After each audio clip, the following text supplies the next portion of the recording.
bring this meeting to a close. So if you're already, type ready in the chat room and let's get at it. If you're already, type ready in the chat room and let's get at it. Okay, wonderful. So Ultra H2, why Ultra H2? What is this Ultra H2? The history of molecular hydrogen, stay with me.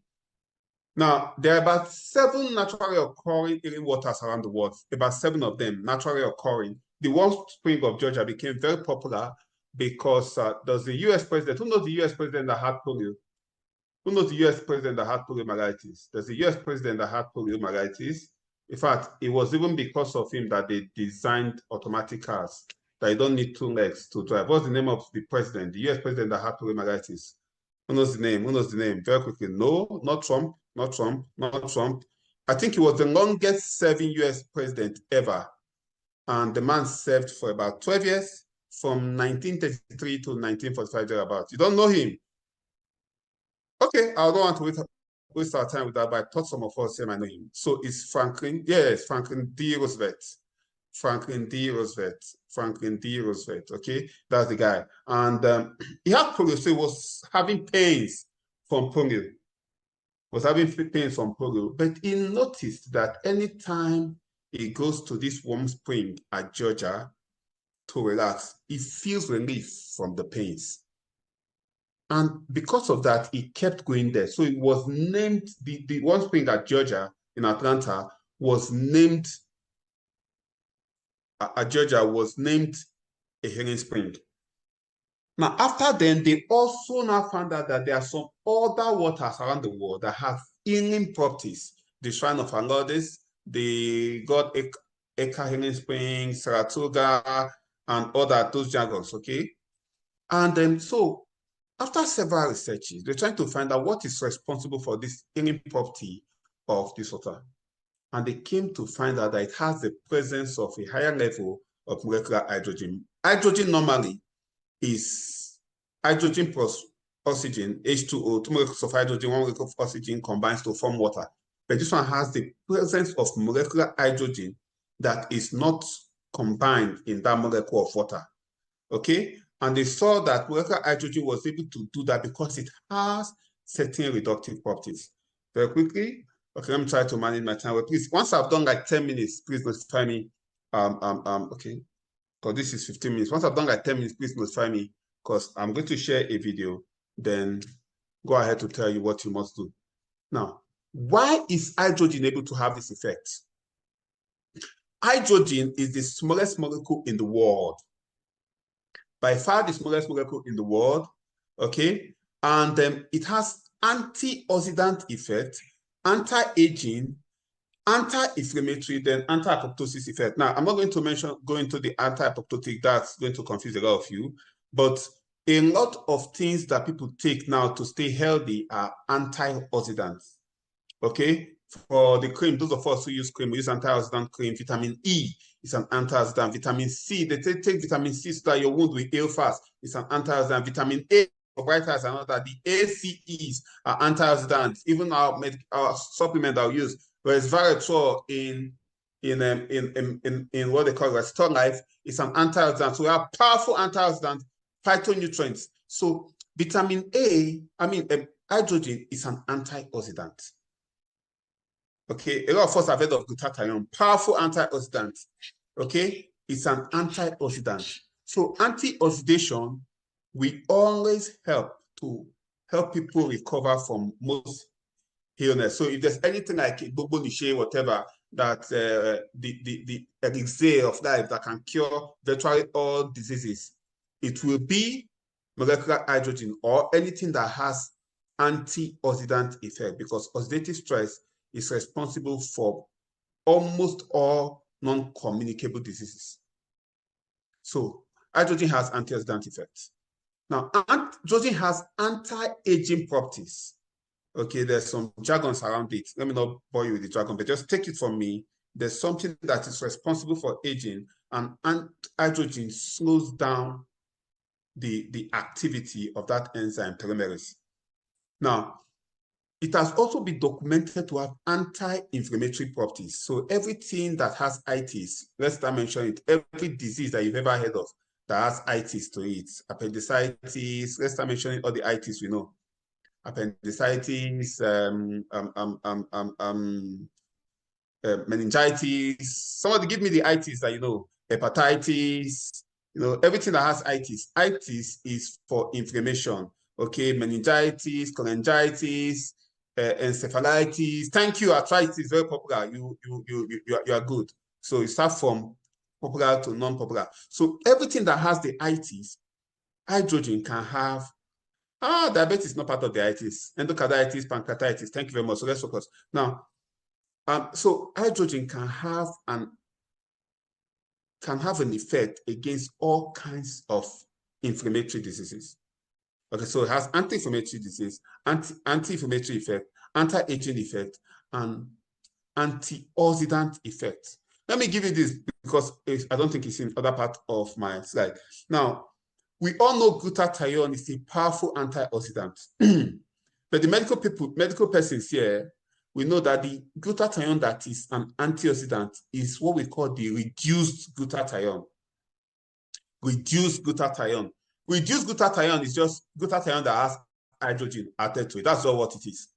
So glutathione with hydrogen attached to it is called reduced glutathione, and that is the one that has the antioxidant effect. So hydrogen doesn't just act on its own, it potentiates the antioxidant effect of virtually every other naturally occurring antioxidant. So it is by far the most singular, ideal, most powerful, most effective antioxidant. Is that good, very good, or excellent?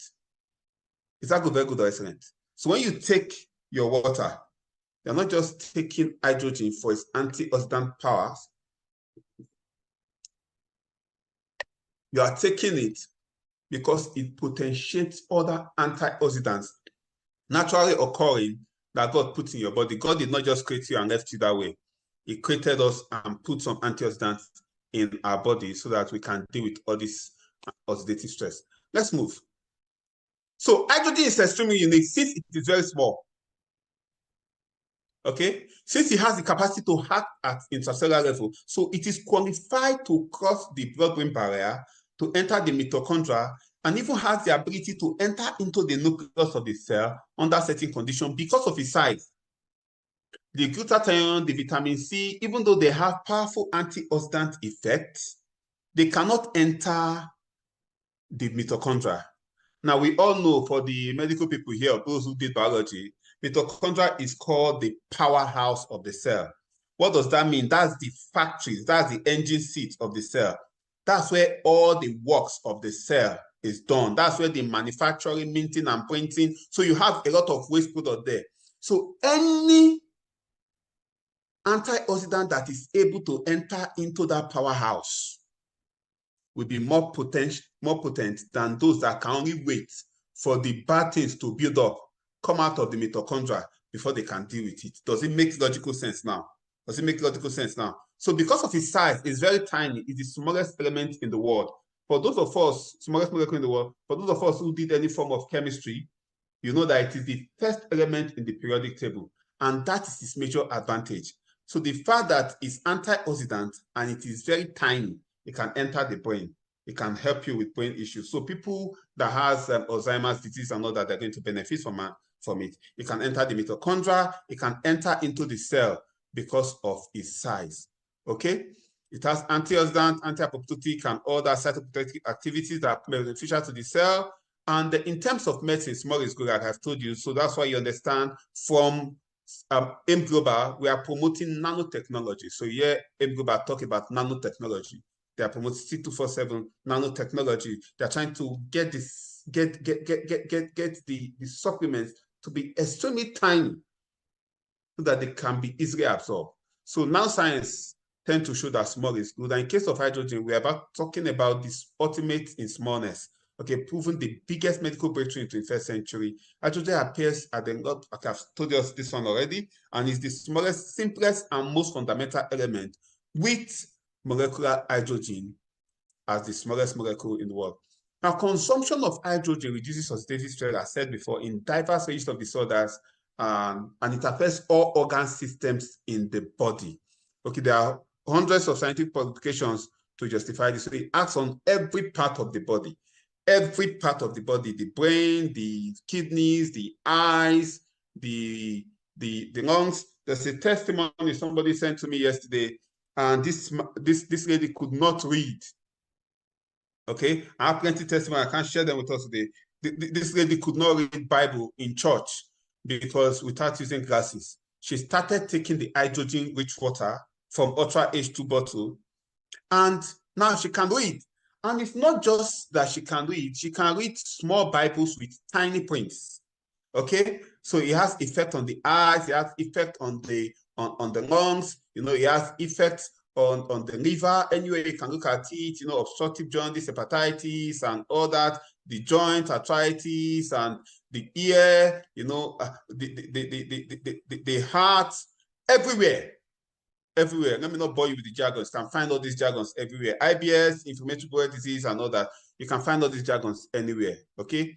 Now, molecular hydrogen is the ideal antioxidant molecule. So you must know this. It's the ideal antioxidant molecule. Because of its small size, it can take care of oxidative stress in the mitochondria. There are 1 million antioxidants in the world, but this is the ideal because of its size. Okay, it is one of the very few, if not the only antioxidants that can enter into the mitochondria. So hydrogen directly protects the mitochondria that are exposed to reactive oxygen species. I've said that already. Preliminary clinical trial shows that drinking hydrogen dissolved water seems to improve the pathology of mitochondrial disease. So drinking hydrogen-rich water stimulates energy metabolism and all that. Now, these are 10 reasons documented by Thomas Robb why everybody needs molecular hydrogen, including you in this meeting, including you that does not have money, that think you don't have money. You need the hydrogen. Now, it improves the skin and fights aging. I already told us that. May help prevent diabetes, may battle cancerous tumors, fight autoimmune diseases, you know, reduce pain associated with rheumatoid arthritis, correct DNA damage, combat allergies, you know, help reduce fat, you know, and improves cognitive functions and faster spot injury recovery. Now, that is for molecular hydrogen. Where does Ultra H2 come in? Where does Ultra H2 come in? Now, hydrogen can be generated not just via Ultra H2. There are other ways you can generate hydrogen. Oh, thank you. Thank you very much, Julia. There are other ways you can generate hydrogen. Okay, you can generate it using magnesium hydroxide, dissolve it in water, some jargons. It will displace hydrogen from water, and you now have molecular hydrogen, you know. But that one is going to be that one is not going to be cost effective. What that means is anytime you want to generate hydrogen with rich water, you have to buy magnesium hydroxide. So you have to keep spending money, and it doesn't generate enough. Secondly, there are other ways. Now, another way they used to generate hydrogen, molecular hydrogen, is through the process of electrolysis. Another jargon you might not even need. Please, you don't need slides. Focus now. Who is looking for slides? This slide you came here to listen to, you came to listen to me. Please focus. Okay? Now, another way of generating molecular hydrogen is through the process of electrolysis. Electrolysis. Okay, electrolysis is the process of when electricity passes through water or passes through a compound and split it into its components. So it passes through water, electricity passes through. That's how this is generated. Electricity passing through water and splits it into hydrogen and oxygen. So you have more hydrogen because if you look at the bottle very well, if you pick your bottle, look at it very well, there's this hole by the side. Okay, there's this hole by the side. Look at this other side, there's this hole by the side. You can see it. Okay, so after converting it to breaking into hydrogen and oxygen, the oxygen comes out from this hole.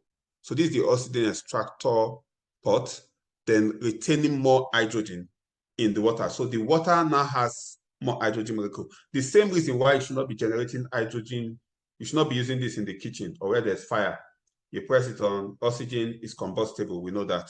Okay, let's move. So it generates it via electrolysis. However, there are 1 million bottles in the world. 1 million nitrogen bottles that can generate water. They are different. If you go, you see plenty. There's even the one that they are selling for 5K self.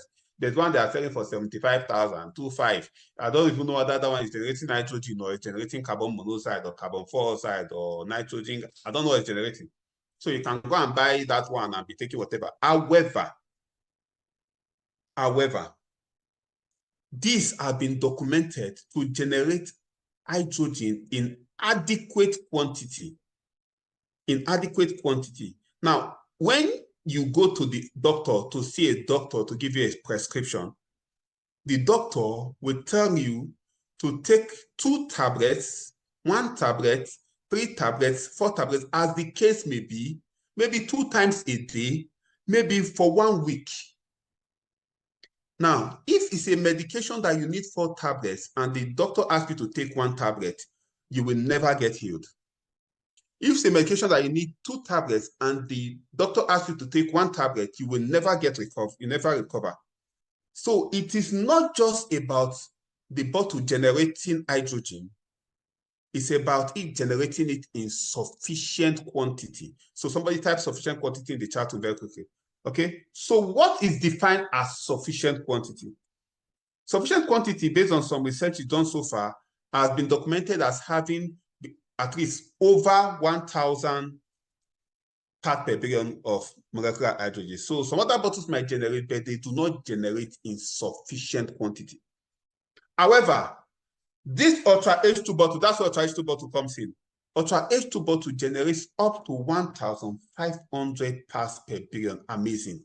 1,500 parts per billion. Amazing. Okay, and it turns potable water into a super antioxidant water and is the highest documented mobile molecular hydrogen generator. Now, there are the ones that can generate more than 1,500 parts per billion, but they are big machines. You can find them in the hospital. You know, when they start trying to generate hydrogen outside those waters, they develop big machines, you know, and then you find them in some big specialized hospitals. But this is the highest mobile generator of hydrogen, okay, with over 800 human clinical trials regarding molecular hydrogen. It's an advanced Japanese technology made in South Korea. So it is not just any bottle, okay?